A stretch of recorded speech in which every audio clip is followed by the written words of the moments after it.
Fala galera, aqui quem fala é Felipe Carmelo e estamos iniciando mais um vídeo no canal. No vídeo de hoje eu vou falar um assunto polêmico, né? Eu vou fazer um resumo, na verdade, porque é um assunto muito complexo que daria para falar horas, afinal são muitos debates acerca do mesmo, vários teóricos aí, brilhantes teóricos por todo o mundo falando sobre isso, debatendo, discutindo sobre isso. E é um assunto que está na boca do povo ultimamente, né? Mas infelizmente é um assunto que fica muito no senso comum. Eu vou falar sobre as diferenças principais entre socialismo e comunismo, né? Que são assuntos, são termos aí proferidos pelas pessoas hoje, ainda mais na conjuntura política atual, não só aqui no Brasil, mas no mundo, né? Radicalismos e tudo mais, polarizações políticas. Então tem sido um termo muito utilizado tanto socialista quanto comunista, né? Acusação, seu comunista, seu socialista. Mas afinal, o que significa isso e qual a diferença? Porque é muito comum a confusão. Tem gente que acha que socialismo e comunismo é a mesma coisa, quando na verdade eles têm diferenças pontuais. Então, vou resumir aqui para vocês. Primeiro de tudo, o termo socialismo ele é muito anterior ao próprio Marx, né? O termo socialismo, na verdade, propriamente dito, ele começa a ser muito utilizado ali no século XVIII, no contexto das revoluções, da Revolução Industrial na Inglaterra, no contexto da Revolução Francesa. Então, quem são os primeiros caras a usar esse termo? Temos vários, né? A gente pode citar o Charles Fourier, o Robert Owen, né? Esses caras que ficaram conhecidos por produzir o socialismo utópico, o nome que ficou conhecido em referência ao socialismo científico de Karl Marx posterior. Não, por que socialismo utópico e o que é isso, né? Afinal, bom, as revoluções, principalmente a Revolução Industrial na Inglaterra, ela trouxe, ao mesmo tempo que trouxe muitas riquezas, aglomeradas nas mãos de poucas pessoas, dos chamados burgueses, né, detentores aí dos meios de produção, os capitalistas propriamente ditos, ao mesmo tempo ela trouxe uma riqueza muito grande, né, várias chaminés ali pela Inglaterra, só que essa riqueza acumulada nas mãos de poucas, enquanto a grande maioria dos trabalhadores vivia em miséria.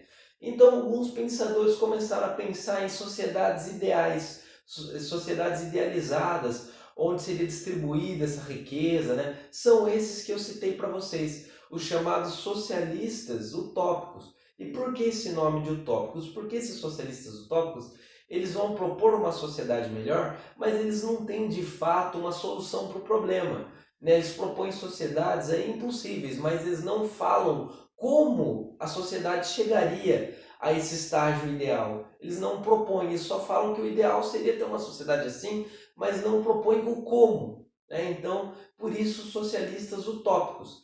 Depois vem Karl Marx, tá? No século XIX. Lembrando que o próprio Rousseau, pensador francês ali na Revolução Francesa, ele já coloca, né, ele era um iluminista, ele já coloca a propriedade privada como grande causador da desigualdade social. Então, no socialismo ele já vem. O Marx vai beber de todas essas águas e principalmente vai beber aí da filosofia de Hegel, né? E vai criar o seu socialismo.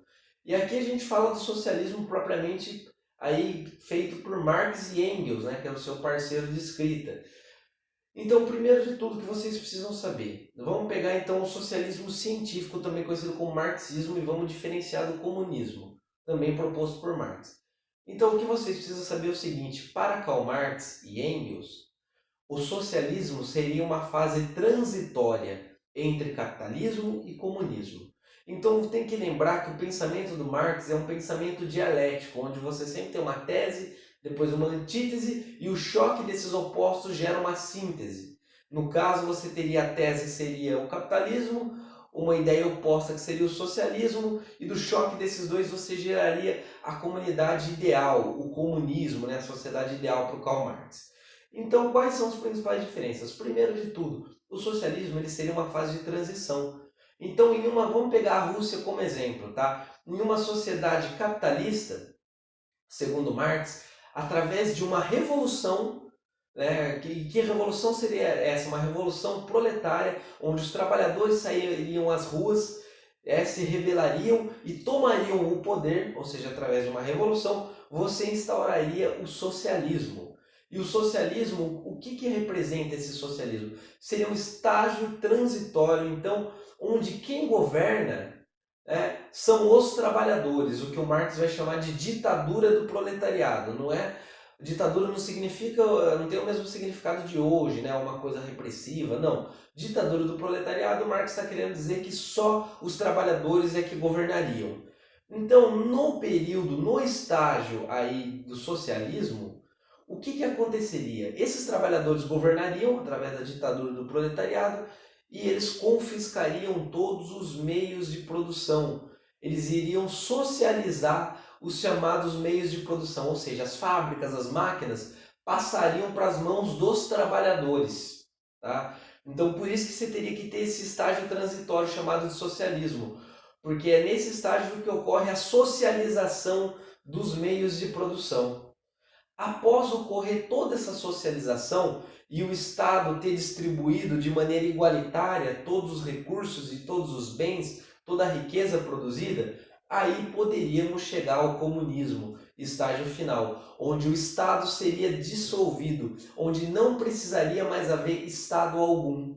Então percebam, o socialismo é marcado pela forte presença do Estado, e esse Estado é representado pelos trabalhadores. O comunismo não haveria Estado mais. E aí a gente fica pensando, mas ocorreu? Já houve algum país socialista nesses moldes que o Marx propôs? Já houve países socialistas, mas nenhum como Marx propôs. Porque quando Marx propõe o socialismo, ele fala que os trabalhadores deveriam governar. A ditadura do proletariado, e não uma pessoa só. Se a gente pega exemplos de Cuba, da própria União Soviética, da China, sempre virou uma ditadura de uma pessoa, e não de todos os trabalhadores governando. Então nunca ocorreu o socialismo proposto por Marx, e muito menos o comunismo. O comunismo seria a ausência total de Estado. E aí fica a pergunta, então os comunistas eles seriam anarquistas? Não, não seriam anarquistas.